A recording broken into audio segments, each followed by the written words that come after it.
Okay, my name is Tina Louise. It's March 23rd, 2001, and I'm interviewing Mr. Tomás Cantu for the U.S. Latino and Latina World War II Oral History Project, and we're sitting in his home in Corpus Christi, Texas.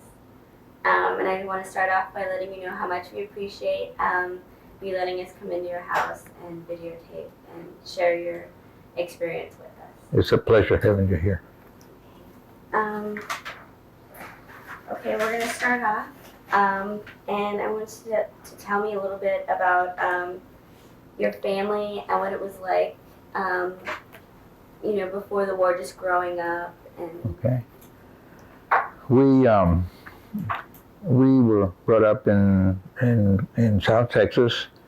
We lived in McAllen for a while as we were growing up, but I was born in Robstown, Texas, which is about 16 miles from Corpus. Although my father was in business, we all picked cotton.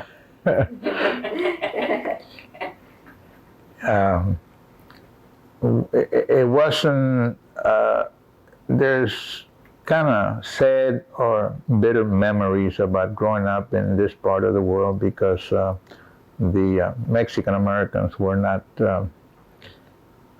treated equal as the Anglo-Saxons.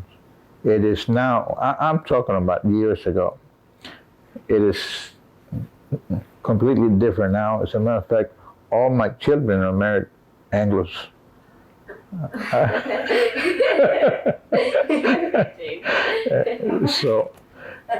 But growing up in South Texas was hard. I lived in Monterrey, Mexico for about 3 years. I was sent to Monterrey to study the language, and of course at the time our first language was Spanish. As a matter of fact, I had aunts that wouldn't let us speak English at all. It was they would get upset. Against the rules. Yeah. My father was in business, and we helped him. He was in the wholesale meat business. He had a grocery store. So as a family, of course, I had there was 4 boys and 5 girls, and everybody worked. My father at one time had a Frito factory. And it was distributed in South Texas. We went through the Depression, which was hard, but it was always food on the table for us. I remember an incident. We used to we lived with when we moved to McAllen, my brother and I stayed behind with my uncle in Robstown, and I remember that this is funny. It's funny now. I used to have to walk about crossing the tracks to go pick cotton with my friends, and there was I think. They could have been German. I know they were white, and I would go right by their home, and they would never say anything to me. But they didn't like Mexican Americans, walking by in front of the house. And many times I did, and they must have thought I was white. Because one day my brother, who was darker, and we were walking, and we were speaking Spanish, and they got rocks and they threw rocks at us, and from then on I had to take another route to go see my friends. But anyhow, it's just a thing that happened, And just prior to World War II, and there was a drive-in a restaurant in Roustown, and we had borrowed a convertible, and my sister and a couple of friends, we went to eat, drank a Coke, and the girl brought us the water and the tray, and she never come back.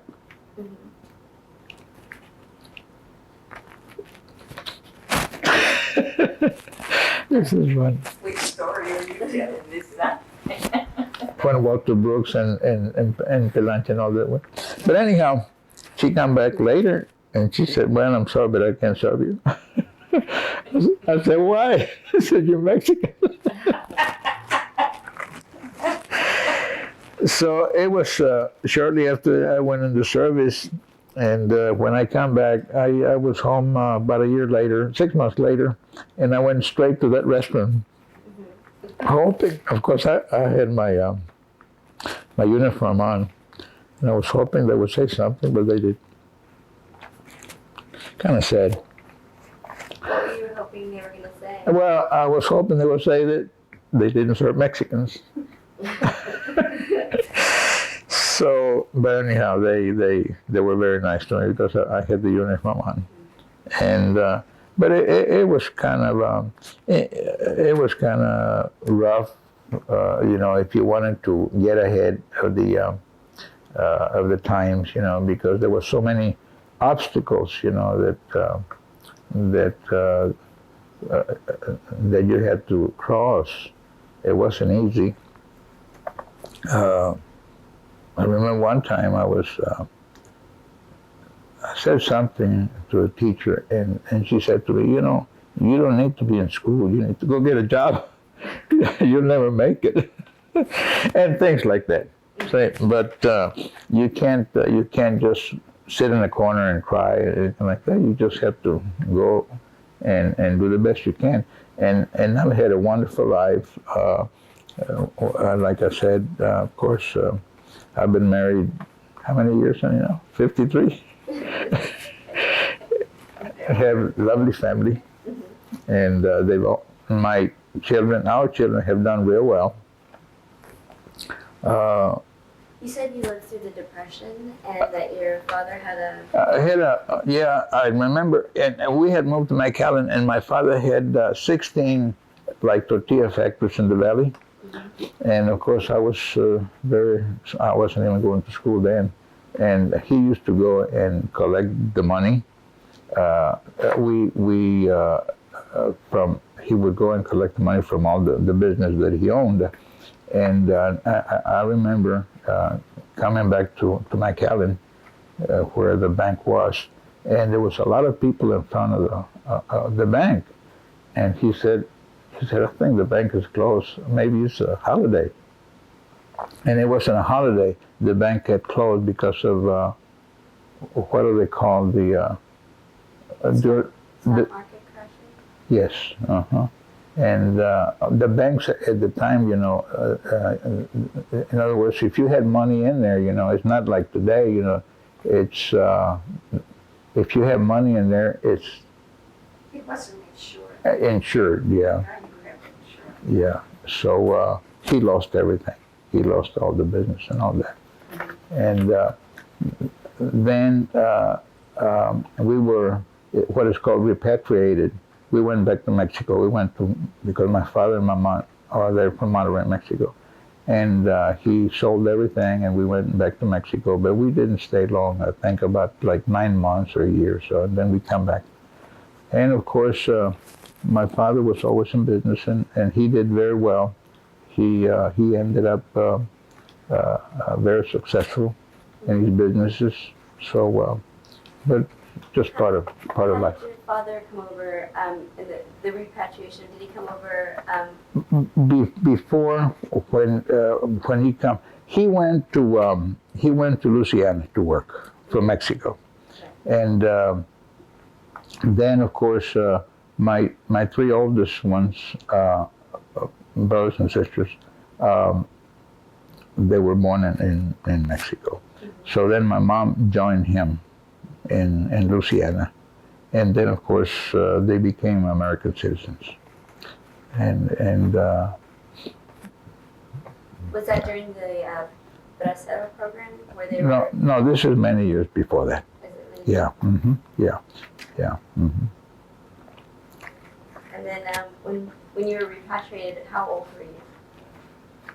I was, let me see, I was like 7 years old, and I went to school in Monterey for about 2-3 years, and then of course we come back over here, and my brothers and my sister, they went back to school, and it was of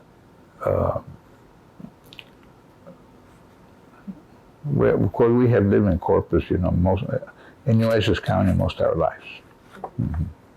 So you lived in McAllen and then moved back? Moved back over here, yeah.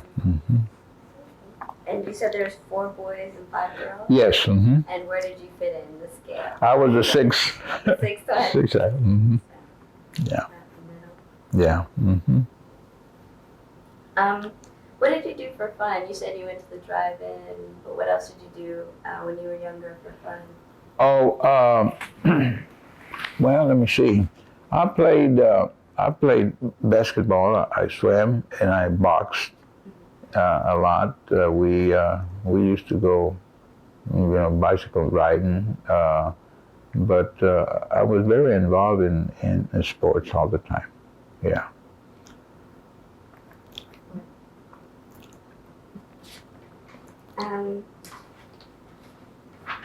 I'm also interested in what you were saying about schools. Okay. And how your teacher told you to just go get a job because you weren't. What was that like? What was it like when she told you that? It was. There was just not the bad ones. I mean, there was some few that were good. So it would one would tell you something ugly, and then the next one would tell you, well, don't worry about it. Just go about your business, and you'll get there.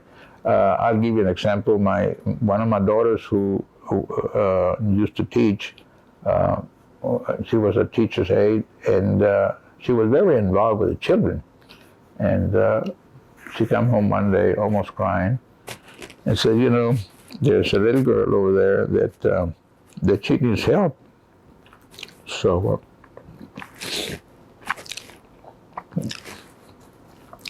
so she went and talked to one of the teachers, the older teachers, and she said, the teacher told us, Kathy, don't worry, she's, by the time she's 14 or 15, she'll leave home and get married, so don't worry about her getting her better grades or anything like that. And it was sad, because some cared and some didn't. So it was a little sad, little tough growing up. What was the school like that you went to? Was it segregated or? Did you... Yes, it was. There was two schools here. One of them, it was mostly for whites, and the rest, or Anglos, and the rest of us for the Mexican Americans. Mm-hmm. And your teachers were white? Most of them were. Mm-hmm. Yeah. And what about, because you said Spanish was your first language at home. What was that like going into school? It was a little tough because, you had to overcome, the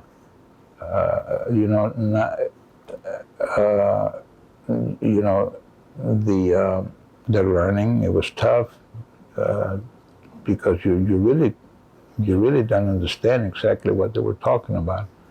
But everything was, it was a matter of just, my older brothers and sisters would help us.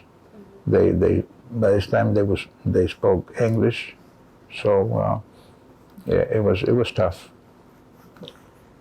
What about, because you said you were picking cotton? Mm-hmm. Were you picking cotton while you were in school, or? Yeah, I was, but my father was in business, and I did that not because I really had to, but because I always wanted to be independent, and I would, I wanted to make my own money, And even I was, 9 or 10 years old, so everybody worked, rich people and poor people, and everybody worked in those days, so.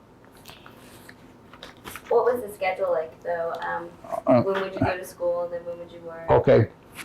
When we would go to school, we wouldn't pick cotton. This was in the summer only, when we were not in school. Mm-hmm. Yeah. And I remember my father had a couple of trucks. They would pick up the cotton pickers. They would go around in the morning, like at 5 o'clock in the morning, picking up the people and taking them to the fields. And of course, they would, as little boy I was, they would throw me up in the truck, so I would go out and work. I actually did it once too when I was I think I was in 8th grade and I wanted some extra money, so I went out there too. So I know what it's like, but it's nothing to be ashamed of. Mm-hmm. It's. How far did you get in school? Did you? I was went to didn't finish high school. I went into service, and then when I come back from the service, I went ahead and got what is it, EGD or? GED. Yeah. Mm-hmm. So, and then of course I went to Del Mar College for when I went into service. I come back and they had the GI bill, and I went to Del Mar College for a couple of years, and I took the fields of psychology, business psychology, child psychology, business psychology. I didn't get a degree, but it helped me a lot in to get along with people. How did the school system work? Because I remember my grandma telling me, because we used to live across from the what used to be the Mexican American school in Odom. We lived across the street, and I asked her about it, and she explained to me that when they went to school, it was different because they made it harder for Mexican Americans to actually pass the next grade. Was it something like that? It's yes, it's very common. For some reason, they just, I guess, they needed room for for other people, and they would. I'm not for sure that this was done, but it was almost obvious because you could tell that some of the kids, they just and they couldn't cut the grades, mm-hmm. but they would still, go ahead and pass them, So. I didn't have that problem, but others did. So you went to, did you go to a local high school or did you go to high school? I did. I went to junior high here, and then I went to College Academy, which is Catholic mm-hmm. junior high. And then I was in high school 2 years, but I didn't finish. I went to what's called, when the war started, I went to it was called Defense School, Aircraft Mechanics School, and I was like 17 then. I went in the service when I was 19. 18 or 19. So it was defense school. You weren't part of the military yet, but you went to a defense school? Yes. And then from there, of course, I joined the service, which is in the service, they sent me to school, to a TWA school in Kansas City, Missouri, to be a flight engineer. I'm really interested in the defense school. I wasn't. Can you explain that to me? The defense school? Mm-hmm. Yes, that was for everybody that was the teenagers, mm-hmm. That was interested in going in the service, and it was it was a program that would get you prepared to go into whatever field. Like I was going to go into the Air Force. It was Air Corps then. It was Army Air Corps. Now it's Air Force because they're separated. But they would teach you the mechanics. In those days, of course, there were.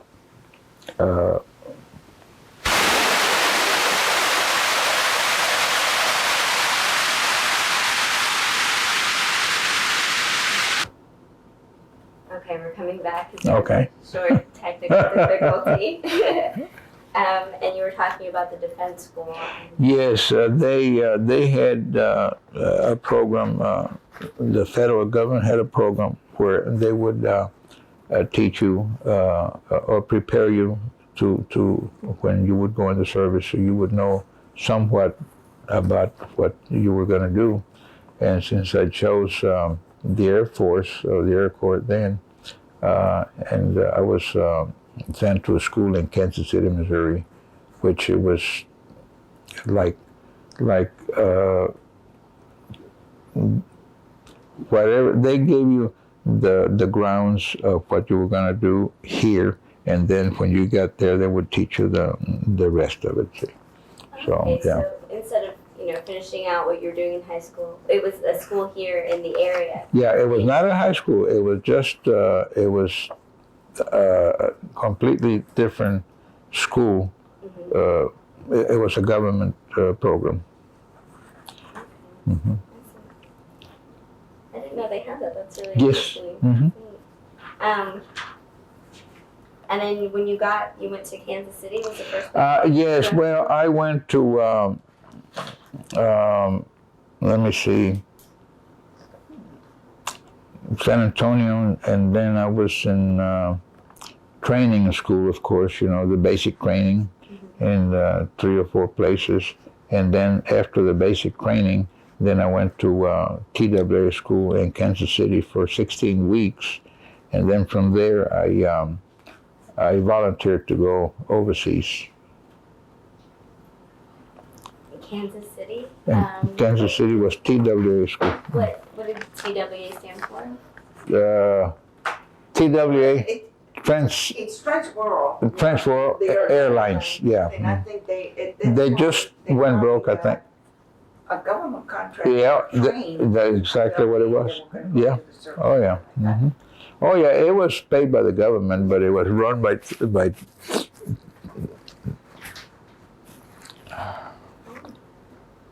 And you said you volunteered to go overseas. I volunteered to go overseas. Where I went, it was all volunteers. The people that were flying what is called the hump. The hump is the Himalaya mountains, the tallest mountains in the world. And it was in those days it was just volunteered because not too many would come back. So I think I have this gentleman bought this lady. No, yeah, it was a lady that wrote a book on the Himalayan mountains that for more than 3 years the planes of the U.S. Air Transport. Where I was in the Air Transport Command, which we flew bombs and we flew supplies, and sometimes the Chinese troops from one place to another. But it's the tallest mountains in the world. The biggest enemy that we had was the weather, because we had to fly in those days 31,000 feet high to go over them. And I flew, I was a flight engineer. I flew mostly B-24s. It was a transport. It was a bomber that they flew in Germany, but they made them into transports. Right. Yeah. That was the Liberator, wasn't it? Yes, the Liberation. Mm-hmm. What exactly did you do as a flight engineer? What were your responsibilities? Okay, my responsibilities were to make sure to pre-flight the engines. We had to make sure that all the instruments were working right, that the engines were running okay, that to make sure that the gas tanks had plenty of gas to get there, because the flights were sometimes between 7 and 9 hours long. And by the way, I flew over the hump of the Himalaya Mountains 65 times, which is not too many people in the world have flown those things 65 times. I had over 500 what they call combat hours in flying. I actually read up a little bit about it because when we talked on the phone, you were telling me about it, and I found it really interesting because I didn't even know China was involved in World War II. Okay. And I guess it's just something that history doesn't really focus on as much. But I wanted to know what it was like actually being there, because you said you flew over the Himalayas 65 times. Yeah. And when I was reading, the weather was so bad sometimes that the planes would just rise and fall 3,000 feet. It was nothing for a plane to what they call air pockets, just drop 500 feet, it was terrible. And the worst was, we had 3 routes to fly. But one, you could go through the mountains, but there was Japanese fighters, and so you had to put up with them, so we most of the time we chose to fly over the mountain because the Japanese couldn't go that high. But the problem was that the wings of the planes would get the icing, and as long as it was that was the danger of the whole thing, more so than anything else, the conditions of the flying, It's I was reading they sent me a little pamphlet the other day. Let me see. It says the Himalaya wants to keep China. The U.S. Transport Command flew over the hump of the Himalayas to keep China supply in its fight against the Japanese. The Flying Tigers, which is, they used to fight the Japanese in China, but we were unarmed transport. We didn't have guns. We had to dodge the enemy in the world's highest mountains and most extreme weather conditions. On these dangerous air routes between India and China, it was nicknamed the Aluminum Trail. More than 1,000 airmen and 600 transport planes were lost. What was it actually like being there, though? What did you experience when you said the weather was bad? What was it like when you went through it? What did you see? All you could see was the snow on the mountains. It was scary. It was. I've seen the pilot many a times. It was. The planes in those days were not pressurized. You had to use an oxygen mask. So we had to use oxygen mask for a long time, for hours, and it was cold, very cold. But I have seen pilots sweat cold, being scared, because many times they didn't think we were going to make it because of the icing conditions. Yeah, it wasn't a pleasant trip. It was bad, and for what I did, I was awarded for 150 combat hours, flying hours. I was awarded the Air Medal, and then the second medal for 300 flying hours. I was awarded the Distinguished Flying Cross, which is one of the highest medals that you can get. And I'm very proud to have served my country. That's amazing. 65 times over those conditions. God, I can't. That's why I wanted you to explain. I can't imagine being. It really is. But and I was, because of all that, as soon as the war was over, I was one of the very first ones to be flown to the United States back because of my time overseas and the Air Medal and the Distinguished Flying Cross. So it was nice to get back. And where were you actually stationed? You said you were in the Assam? I was stationed in Chengdu, I have. Let me see if I have the names. We used to fly to China to Kunming. But let me just. You can stop the thing if you want. Let me see if I have.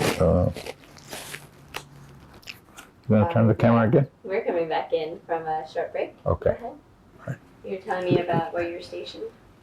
Okay. I was stationed in Chabua, which is India. It's called Assam, India, which is close to Burma. Mm-hmm. And I was from there. We would fly to China. We would fly to a place in China named Chengdu, and also to Kunming. Mm-hmm. And that's where we had 3 or 4 different places that we would land. Many times because the Japanese would be bombing one of the bases, so we would have to land in another base.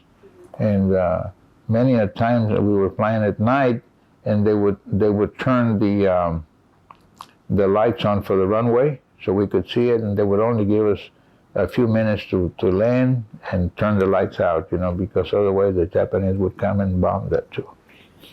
Yeah. What was, you said you were stationed in India. Uh-huh. What was that like, the actual place you were at? Okay, it was, you've seen, let's see, there's used to be a movie every on TV for a long time. It was, I think it was in Korea. What was the... MASH? Yeah, exactly like that. Mm-hmm. Exactly like that. Mm-hmm. MASH, yeah. With hot lips and all that. Except we didn't have hot lips. We lived in tents, and we took showers, like they did, Mm-hmm. And it was just the same as that. Mm-hmm. Did you keep in contact with anybody that you were in the service with? No, I have not. Unfortunately, I'm sorry that I have not.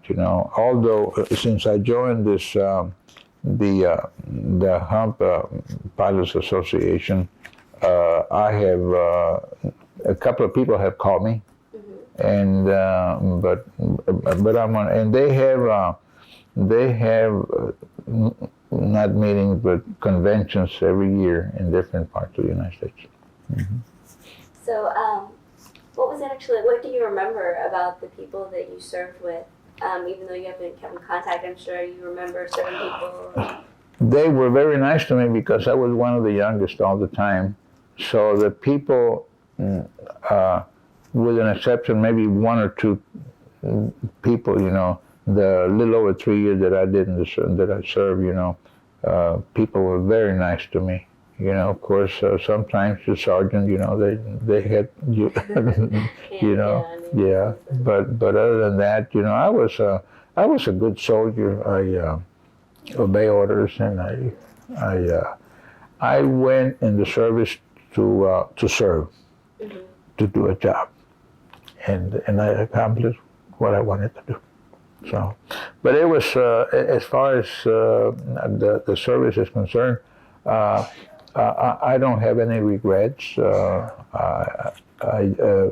People, I mean, the upper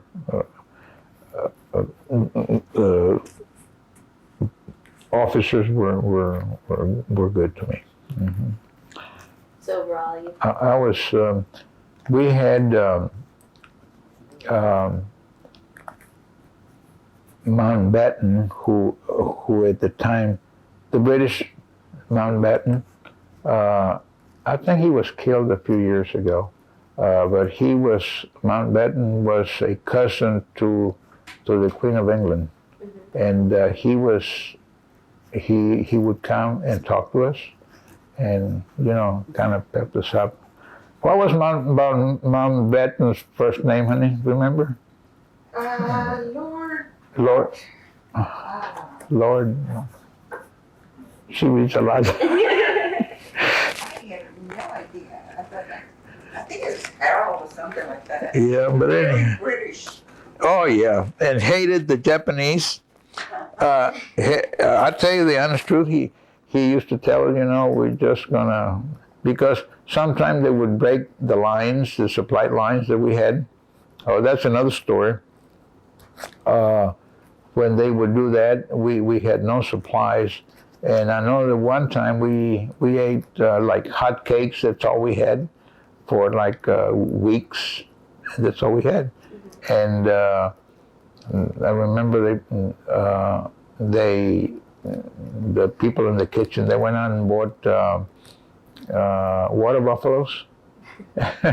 And they boil them, and they boil them and all that. But the meat was so tough, you chew on it and take it out like a piece of gum, But that just reminded me, because I remember reading also when I was studying the hump that they transported live animals. Did you ever? We never did. We never did. We transported mostly bombs, gasoline for the airplanes in China, troops, and one time we took a priest with us, and also dry cargo was like money, so they would pay the soldiers in China. But it was mostly bombs and gasoline and troops. Yeah, we never did. What were the troops like? There were Chinese troops. I'll tell you what happened one time. The captain of the troops spoke English, and it's kind of funny now, but it wasn't then. On the takeoff, we lost an engine. In other words, one of the engines conked out, and we lost altitude, So the captain of the Chinese troops asked me what was happening. I said, well, I told him what was happening, and he said to me, and he was serious, he said, if the cargo is too heavy, we can throw the cargo out because we can save the plane. And the cargo were the people. So, yeah, in China, of course, life is not as dear as is here, So. What happened? Did you... No, we finally we did okay. We flew. See, the B-24s were 4-engine planes, and it's Pratt and Whitney engines, which is the world's best engines, and we flew with 3 engines, and we landed okay. Yeah. Yeah. We were going to Burma, near Burma, where they were fighting. Mm-hmm. Did anybody ever get sick? Because I read about that too, because the weather was so bad and the winds and the planes were... Sick? Mm-hmm. Oh, yeah. Like I said, we had to use oxygen mask, and when you would land back, it had a real terrible taste. You would throw up. And would you put sand on? I think I remember. What happened when people threw up? I heard about sand. They lined the planes with sand because they expected. Oh, and the planes. Well, in the planes there was only 5 crewmen. And we. I really don't recall. I don't recall if we had the Indians to do all the dirty work and clean the planes and all that, So Hindus. It's that part of India is now what? It was just India, but now it's what? Oh, it's been divided. They're fighting. India because it's divided now. Mm-hmm. I'm not sure what that part of the maps that I looked at. I think we're from World War II, so they still said India. Yeah.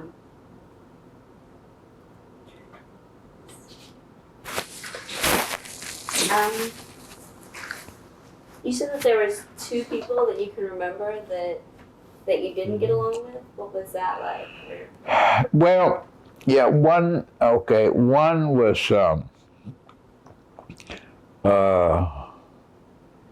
can I say Jewish? No, this sergeant, I'll tell you what, this sergeant, I was stationed in Reno, Nevada, training, and I had gone to school to work on planes. So that was my job, and I wanted to get enough flying hours and all that to because you would get $75 a month more when you would get your flying hours. And this acting sergeant, he wasn't even a sergeant. Anytime they needed someone for some kind of detail, KP, or anything, he would call my name. So finally, about 4 or 5 times, I went and told the CO, I said, I'm here to work on planes and to go with the crew and get flying time and all that. I said, I spend months in Kansas City, Missouri going to school. I'm not going to be here to clean the kitchen. And I don't mind doing my part because they were short of help. So he called this acting sergeant in, and he said, "How come you call him for so many details?" He said, "Because his name is easy to pronounce, Cantu." So I said, "Well, you need to call somebody else." But anyhow, that was. And then another time, they called me into the office, the agent's office, because I kept on wanting to go overseas. And I kept on saying, well, I joined to go overseas to fight. So they said, well, look, it takes so many people up front and so many people to in the back. He said, you're doing your job as best as anybody else. And he said, if you don't quit coming to the office to volunteer, we're going to have to do something with you. So I said, no, okay. So anyhow, I went overseas, and that's what I wanted to do. Something else that I was just thinking about, going back to what you were telling me before, so you had the Indians to do all the dirty work? Yeah. What were the Indians? They, they would like load and unload the supplies and the kitchen, all the, like washing dishes and sweeping and all that. They did all the kind of labor work, if there were bombs or there were any kind of supplies, that's what they would do. And so. That's interesting. Was they were paid by the government because they were lower? Yeah, they were paid by the government. Yes. Excuse me, did you tell her the story about our clothes they used to get? Oh yeah, in China, yeah, in China. Let me just finish, and I'll tell her that we killed an Indian one time with a prop, cut him in half, and they have, I don't know whether the Chinese or some other religion have they think that if you get real close to danger, that all the bad spirits go away. And one time, we were taxiing to take off, and one of them got real close to the propeller, and we cut him in half, and it was sad. So it was an experience in itself. Yeah. What happened? What did you? Well, okay. Well, we called the tower, and we had to be with the bombs in China because it was a need. So the pilot was going to go ahead and take off, and so the tower said, no, you just have to wait. So they called the ambulance, and they picked him up and put him in the ambulance, and they took him, but it was cut in 2-3 times, so sad. And that's the story that you Yeah. Yeah. I've heard a lot of them. They're quite interesting too. Mm-hmm. Yeah, I mean, and that's something that I guess, not being there myself, that's something that I wouldn't, as a detail that I would have never thought of about, who actually did all that and interacting with the Indian people. I mean, were they glad that you were there? Oh, absolutely. They were glad that we were there because we Americans are we give, and there was British, there was a lot of others also like we were, but for instance, British would if an Indian would be selling something, a British would look at it and he would pay whatever he wanted to pay. And with us, if they would give us a price, that's what we would pay. So they liked the Americans because we were nice to them. And I always tell the story about we were. Oh, I'm gonna tell you a real good story. We were flying to a place in, I think it was it was Madras, which is real pretty place to rest. They give you like a week, to go and rest and all that. And so we had to stop. I think it was Karachi or Calcutta or one of those places. And this other, remember I was very young, and this other friend of mine and I, we went to town, and we had a couple of drinks or something, so we got into a carriage with a horse, and we told this guy to take us. I don't know where he was going to take us, to another place. So my friend was a little bit, and so the man got down and he took over the reins. And about 4 or 5 blocks, we hit a cow, and cows are sacred in India. So I told my friend, I said, hey, let's just walk away. I mean, let's. So we started walking away, and there was a funeral procession passing by. This is midnight, maybe 12 o'clock or so. And they saw what we had done, so they started running after us.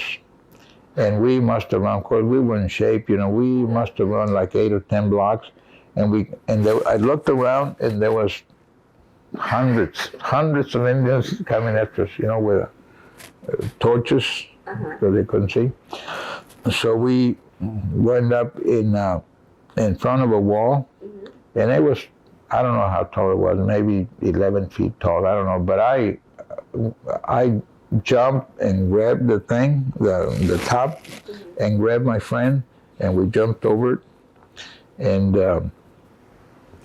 they had the walls like in Mexico, with glass on top. I don't know where you ever seen, So anyhow, we stayed there, and then about an hour or so, we heard some voices, and people with some torches and lights and all that. So I had rupees in my pocket, the money. So I took the rupees and I said, pani. Pani means water. So they brought us water. I gave them the rupees, and then they took, and what it was in the morning, it was a temple. And the Indians that were after us could not go in there, because they have different religions and all that. But it was That's safety. yeah, it was quite an experience. Yeah. And so how long were you guys up there? Because it was until the morning. So. Oh yeah, well, it wasn't not even 2 blocks away. There was a MP's station, military police. It was about a block from there, and they took us. And then of course they took us to base where we could take the plane and go to Madras. But it was. Yeah, I can imagine trying to run away. I mean, must have been 1,000 of them guys, because we I don't think we killed the cow. It just You hit it? We hit the cows, yeah. Days. See, the cows roam around in the streets. Mm-hmm. Nobody touches it. Yeah, sacred. I always forget about that. I actually heard something about McDonald's and what they do instead of using beef, they use something else because I forgot about the cows. We were studying that in my business course.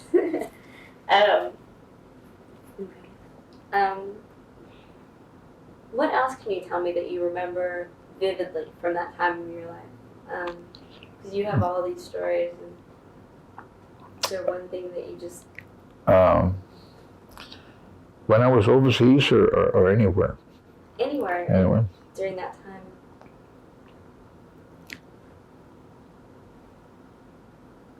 Well, of course, from San Antonio, I went to Biloxi, Mississippi. It was called Tent City. Tent City. It was nothing but tents, and we got basic training there. It was pretty rugged. We were well prepared to go overseas and all that, you know. Then they shipped me to Alpena, Michigan, and that's way up north. And of course, me being from South Texas, man, yeah, it was cold, and it was let's see, it was I think April, but it was cold, and I was just there maybe a few weeks, and then of course they sent me to Kansas City, and then I was in about 6 or 7 different places. They would send me to one place, and they sent me to. I was in a place in New Mexico training also. It's called Las Vegas, New Mexico. Every time I tell somebody I was in Las Vegas, New Mexico, so you mean Las Vegas, Nevada? Oh, no, Las Vegas. So I was there, and of course, and then of course, I took a train from Reno, Nevada, to Florida, and that was quite an experience. I tell you, it's kind of sad, but I think it had to be maybe Utah or somewhere at a station, a train station, and I remember going to the station to eat, and in those days the blacks were not together with the whites. The Latins, Mexican Americans, we were, you know, with whites. As a matter of fact, I think my discharge paper says race white, you know. But anyhow, they did not serve the soldiers, the black soldiers. They took them to the kitchen so they would eat, and it was so sad. Then you would see German prisoners eating in the restaurant, you know. Of course, they were on the guards, Right. but I went to the south by train. It was, I think it was Georgia. So I also went to, it was like 3-day trip, you know, the train. And I went to eat at the restaurant. Never forget, they served me, what they served in the morning, the white Grits. grits. Grits, you want grits? I said, I don't know what grits are, but anyhow.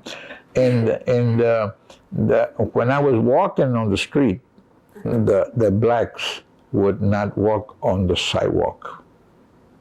They would have to walk on the street. This is just, and of course, and the same in India. You know, the British, when Indians would not in the city but out in the country where we were stationed. I remember one time there was a group of Indians coming.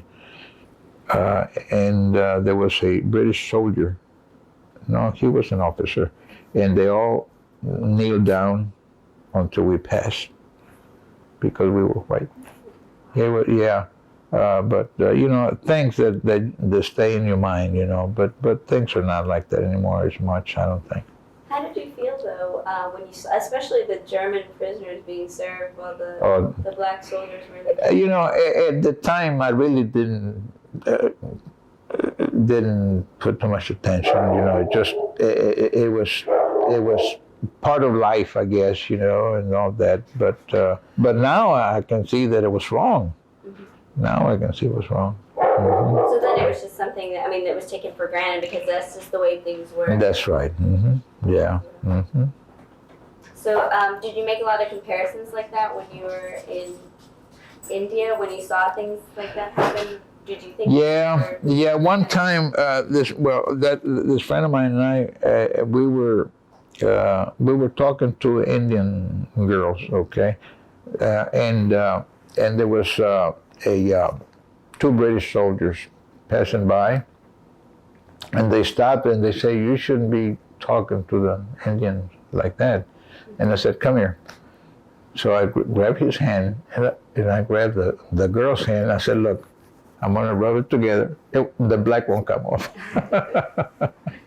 But it was, you know, things that happened, you know. What else? Going back to that time frame, what can you remember about how long were you actually there? In overseas, 2 years. 2 years. Uh-huh. And did you stay in after that, or did the war end? No. I had kind of a bad experience when I come back. Well, this is what I was going to tell you. I think they sent me to Love Field coming back, and then San Antonio.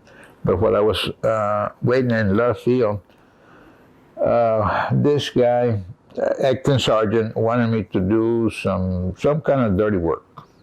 I said, "Man, let me tell you what. I've been overseas, man. I put my time.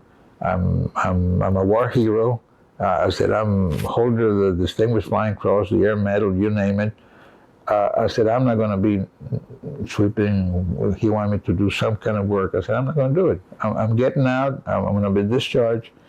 So I didn't know this, but the guy wrote that I had been AWOL, in other words, without permission for 2 days.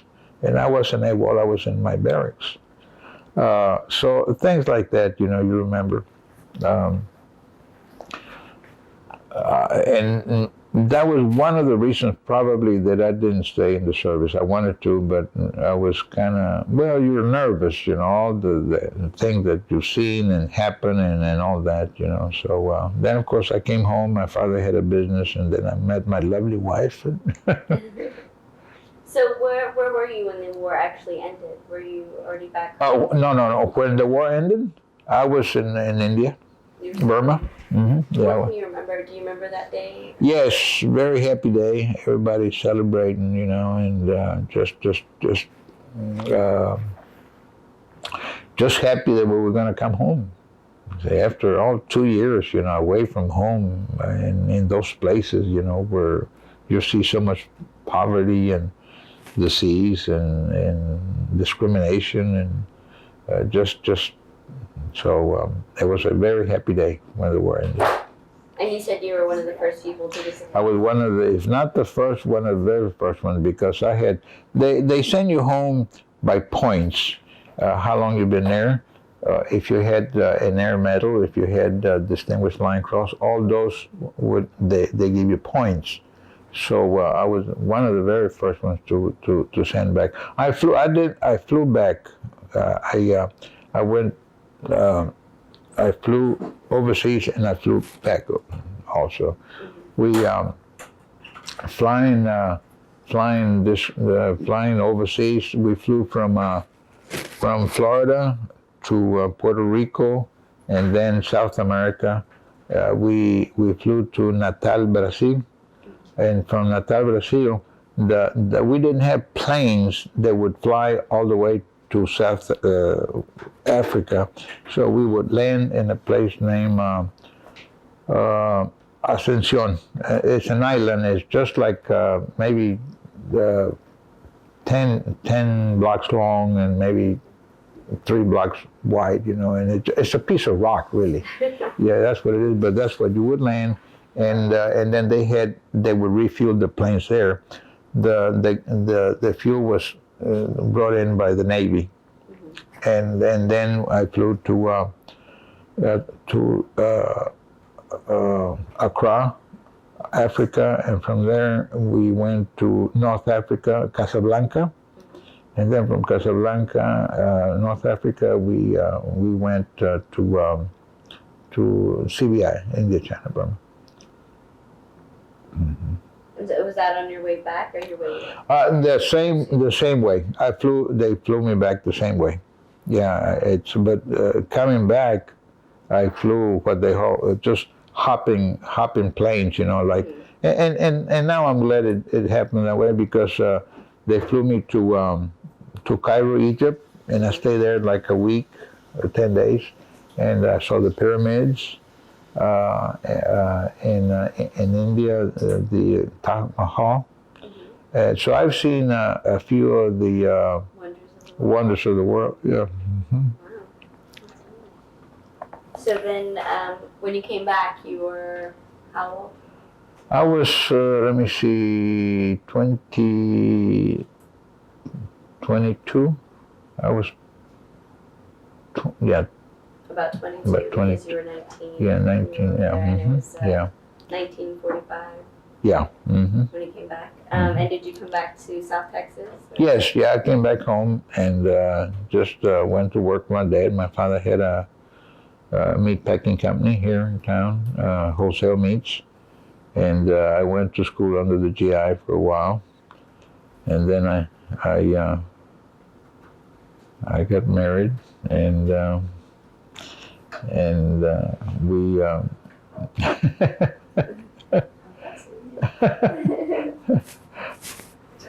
just got some flowers. Oh, okay. When did you meet your wife, or where did you meet her? We met in school, but we were just friends, and we and then I used to date her all the time. Can I say something off the? Because she don't want me to say. You want me to turn it off, or Well, you just want me not to include it? What? Did you serve? There was in the service. Yeah. She was in the I service. said, this is your time. I want She was, but we met in high school, Mm-hmm. and when I come back,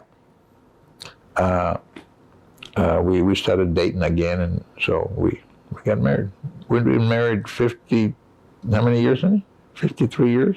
We got married 47. 47. Mm-hmm. We have 3 lovely daughters and 1 son, and they're all educated, and they're done well.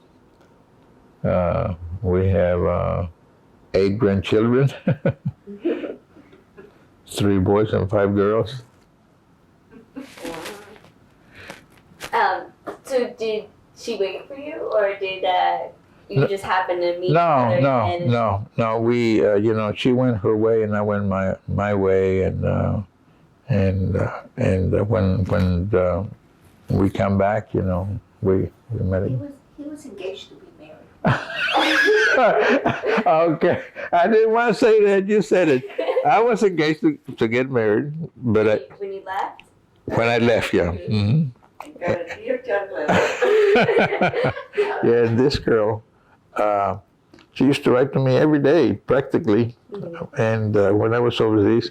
And one day I get a letter saying that she was sorry, but she had met a pilot, from Cuba, and that she was gonna get married. I said, well, have fun. This guy friend of mine says, what are you gonna do? I said, I'm 5,000 miles. And a funny thing happened that the letters would get mixed up, you know.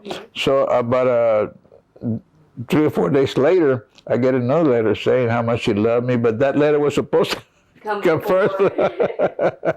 But anyhow, it happened for the best. Yeah, it happened for the best. The lady got married and to this Cuban fellow. He was a pilot, and I think he was put in jail because of Castro, and he was, I guess, with the other side or whatever. And this friend of mine, where she used to work, a Wolfson furniture store, told me a few years ago that Olga, that was her name, she died in New York. Yeah. That's about 6 years ago, I believe. So the old girlfriend died. She's out of the picture now. Yeah. What did your family and friends, when you got back, what was it like on the home front? Coming back, you're a war hero and you have your medals. Yeah, well, it was nice, but I never did. That was when the GI Forum was organized, and I was one of the very first members of the GI Forum. Co-founder, if I may say that. I went to, I think I told you this on the phone. I went to Washington, D.C. when he was buried, and I put a wreath in his tomb. Right, But, it was the young serviceman Yeah. from Three Rivers. Yeah, there was refused to be buried in the cemetery there, and he was buried in Longoria. Yeah, but it was good to be back. Back to work, back to school, back to we got married, had children, and up and downs. Sometimes it's good, sometimes it's bad. But you have to take the good with the bad. So. What about how did you feel the whole World War II experience changed your life? I mean, what kind of difference do you think it made going over there and serving the country and then coming back and just having that experience behind you? Yeah, well,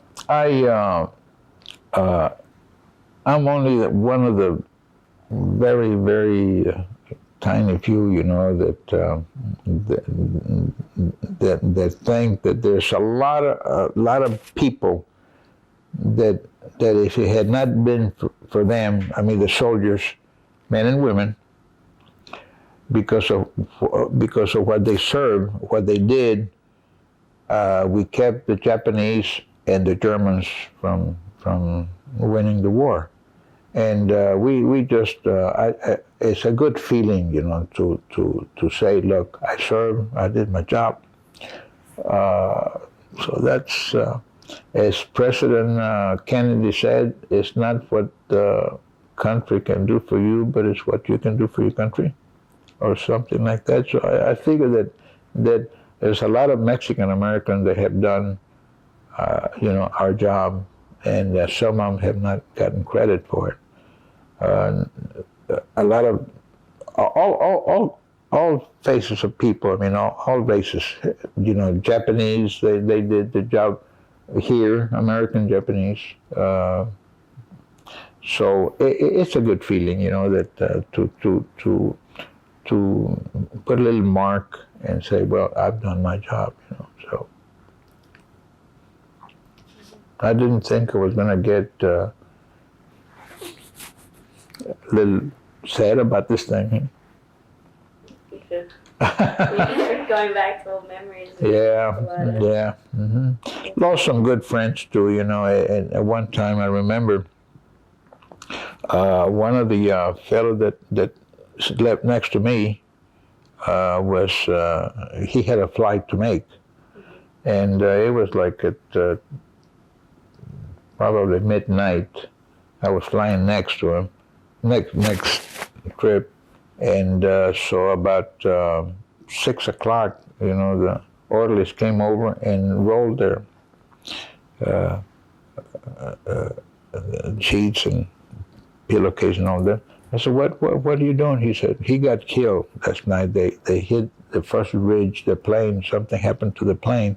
And, and I knew him real well. And he was always talking about, boy, as soon as I get back to the States, this, that, and it was kind of sad, And he was one of the guys that had been with us, and we had taken a trip, and he was one of them, and he got killed. So it's a thing that happened. But somebody has to do the job. Some were not as lucky as us. Did that happen a lot? Because a few, yeah. Another one that let me see. Spencer was his name, from Benavides. He was a radio man, and he was tall, kind of blonde-looking guy. Spencer, but he was Latino, and he flew with me a couple of 3 times, and okay.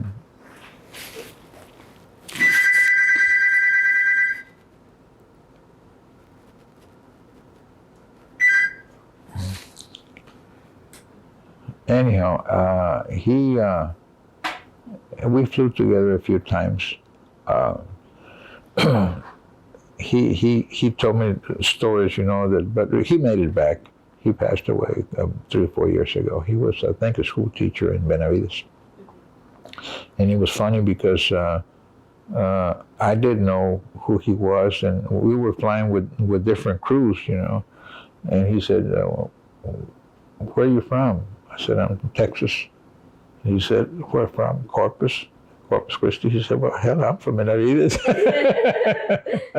So, it was a small world. And there's a lieutenant from New Orleans that, can't think of his name. I have him. I'm going to call him one of these days because I got his phone number. Also, he was flying the plane, and he said, Cantu. I said, yeah. I said, you can pronounce Cantu real well. He said, hell, I'm Mexican American. Mm-hmm. He said, I'm from New Orleans, and things like that. Right. That it's. What else can I tell you? What was it like? Did you look for other people that were Hispanic, or did you work? Not really, because there wasn't that many of us in flying. There was few and far apart. So I don't think that, in my squadron in India, I don't think there was maybe 3 or 4 out of hundreds or thousands maybe. So I really, now coming back, when I hit the States, you would, see where there's my compadres around here, So did you miss it? Because you didn't speak Spanish very much when you were. Not when I was in the service. No, not when I was in service. So mostly English, yeah. Okay, so we're moving on from when you came back after the war. You said you went to work for your dad. What were you doing for your dad? I was. He had a meat packing company, and I was selling. I would go out and get customers, like a salesman, mm-hmm. And but I was also going to school at the same time,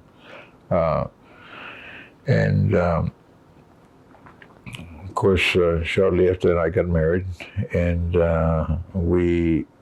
later on, I bought the business from him, but things got real bad, the interest rates, and mm-hmm. they closed the base here in Corpus and all that, so we had to sell the place. So that's what you did after you got married, and you started your own business later. When did you start? You said you've been in the car business. Oh, okay, yeah. What I did when we went out of the meat business, I started selling cars, And I sold cars for about a year or so, and then I became manager. I was sales manager for the Chevrolet dealership here. I worked for the man about 12 years, and then I went in business for myself, and I've been in business since. And I just sold the business again, and I think what I want to do, I can't retire because I've always worked. So what I'm going to do, I'm going to be selling cars for a dealership. Oh, really? Yeah, yeah. I can't say the name of it, but it's a Mercedes-Benz and Nissan. Want to buy a car? I just bought one. So how did you actually get started? You said you were working, but I mean, you have to, build up money and, get property. So how did you get started with your own business? For the business? Okay, I worked for this man like 12 years, and I just saved as much money as, of course, now when you have children, you have 3 kids or 4 kids going to school, it's hard. Especially one of them is in junior college and the other one is in high school, the other one is in junior high, and like that. But I managed to save enough money to go in business, and the business has gone up and down. It sometimes gets real rough, and sometimes, and now. So that's the way you start it. You start small, and then just work hard. It's grinding. When you're in business for yourself, it's just grind all the time. So, but anyhow. What kind of difficulties did you face? I mean, was it hard starting your own business, going off? In business? Mm-hmm. I mean, during the time period, was it? Because you said there was ups and downs. Oh yeah, well yeah. For instance, I'll tell you what. The small business people face a lot of obstacles because if somebody would come up to me, and unfortunately most of the Mexicans, Americans, and the black people and the minorities are not as fortunate as others, but if you have knowledge of a business and then somebody says, look, here's $500,000, let's go in business, it's easy if you know the business and you do things right. But to start with a few thousands of dollars, and it's hard because you don't have the buying power to buy the product that you're selling. And that's most of the time, the profit is made in the buying, not the selling. If you buy right, you can compete with anybody. But to buy right, you have to have the buying power. And if you're small, you can't do it. So that was one of the obstacles that it is against the small business people. So why do you think you succeeded? Why do you think you did well? Well, it just grinding, a lot of hard work, a lot of you just have to do with some things that you like to do, like maybe, although we've been to Europe, we've been to Spain and all that, but I would have liked to travel all over the world, and you can't afford it. And so because you have to, whatever profit there is, you have to put it in the business. And that's why that's the only way you can make it. So looking back, your father was a businessman too. He always had his own business. Is that why you chose to go into business too? Yeah, I believe so. I believe that's one of the reasons. There is advantages and disadvantages in being in business. You have, well, you don't have where people are on your case all the time. Let her answer the phone.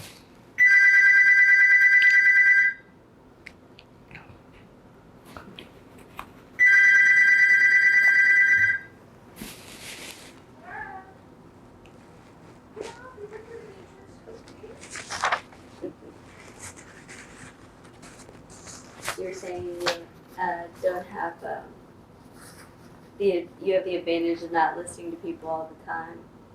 When you're in business for yourself, you don't have a boss, you're your own boss. Yeah, it's a good feeling, not to have a boss, but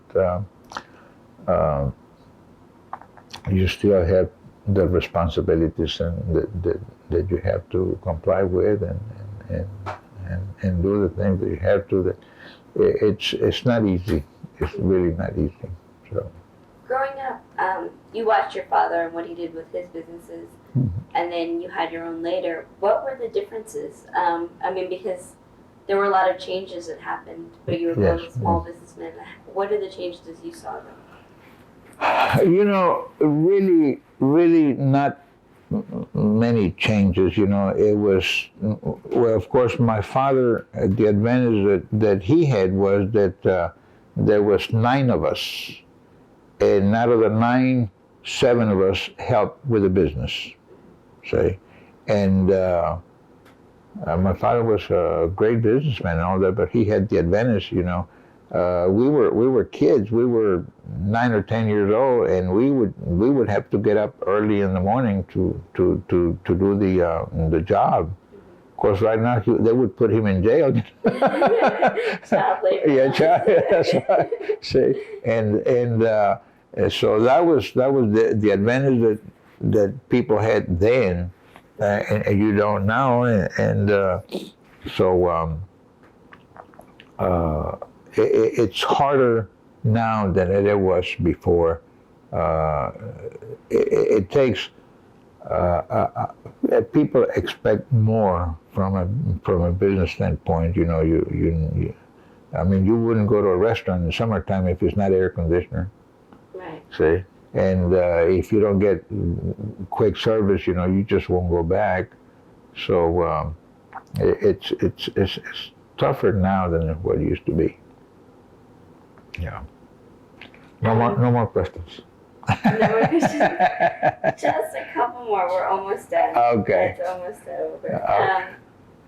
And it's just summing it up and looking back and the times that you lived in. Because you, after World War II is when you came back and you were part of the GI Forum and all these different civil rights movements, women's movement, they've all gone on. Yeah. Looking back and living through those times, what was it like, especially being Mexican American? Yeah. Okay, the GI Forum, what we started here was we needed a hospital for the veterans. And we wanted a bonus because a lot of the other states have given money, $800, $1,200 to veterans. And we were not getting that from Texas. And Texas is, I guess, the wealthiest state in the Union. So that was the reason, and then of course it was mostly for veterans. And as it turned out, we started helping the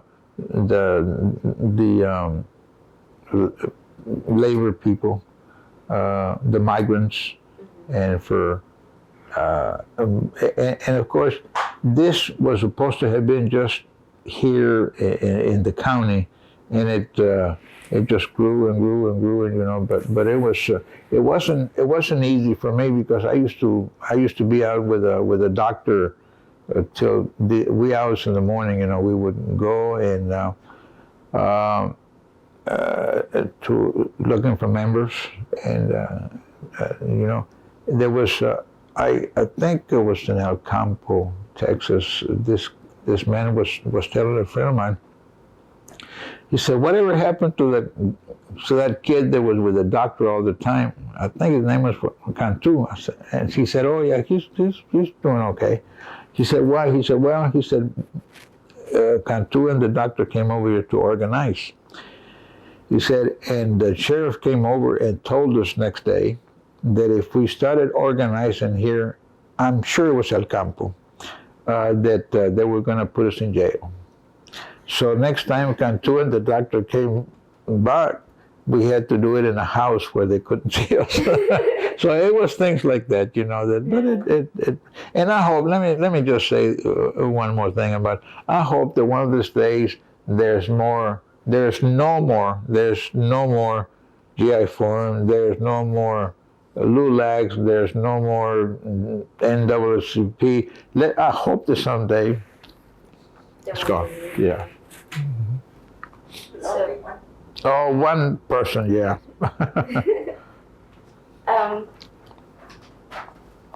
Again, comparing your life, this time to your children, because you said that they've gone to school and that they're doing well. What changes have you seen over the years in their lives and how it affected them? Okay.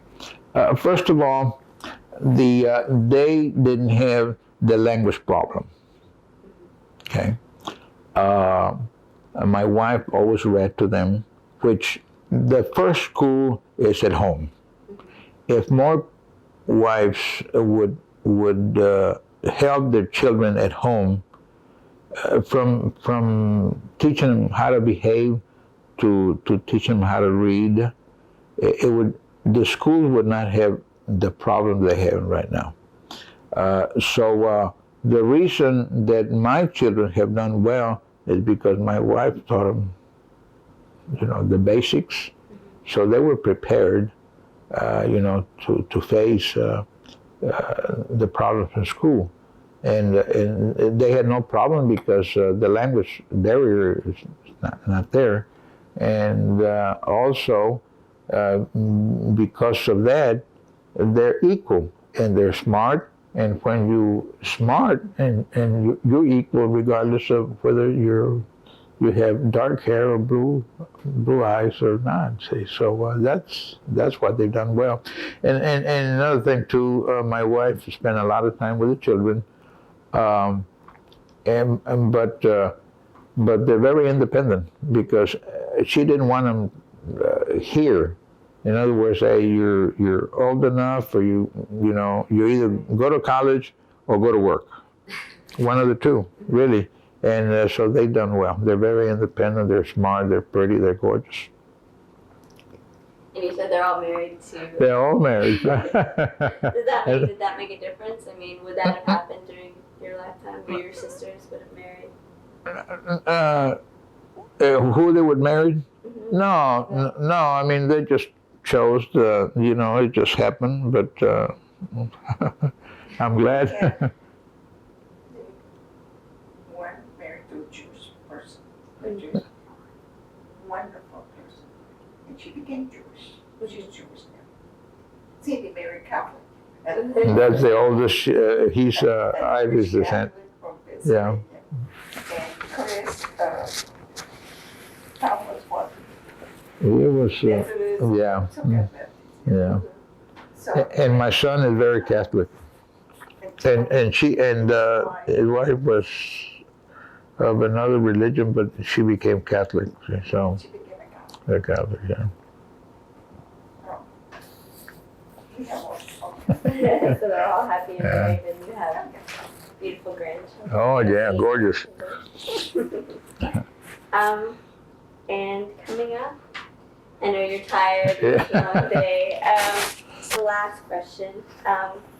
What advice do you have for the younger generations that are coming, as living through your experience, living through a world war and through all the civil rights movements and all the changes that have happened? What's your advice to the younger generation? Okay, so first of all, my advice would be to to go to school, to finish up. Not everybody can be a doctor or attorney, but go to some kind of schooling. And for boys and girls, if they can serve 2 or 4 years in the service, regardless what it is, it really would help. It helps you how to take orders, and it helps you how to take care of things. And so my advice, that would be my advice really, to if they can join the service for at least 2 years, but mainly go to school, get an education. Mm-hmm. So you feel that the service did have that much of an impact on you that you would recommend it for everybody? Yes. Mm-hmm. Yes. Okay. Well, thank you. Thank you very much for sitting through the interview. Sure.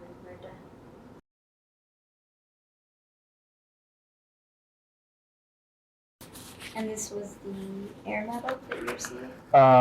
That's the Air Medal, and the other one is the Distinguished Flying Cross. And you received the air medal for the first 500? The Air Medal was 150 flying hours, and the Distinguished Flying Cross was for 300 flying hours. And drive it around the wall. Yeah. Drive it.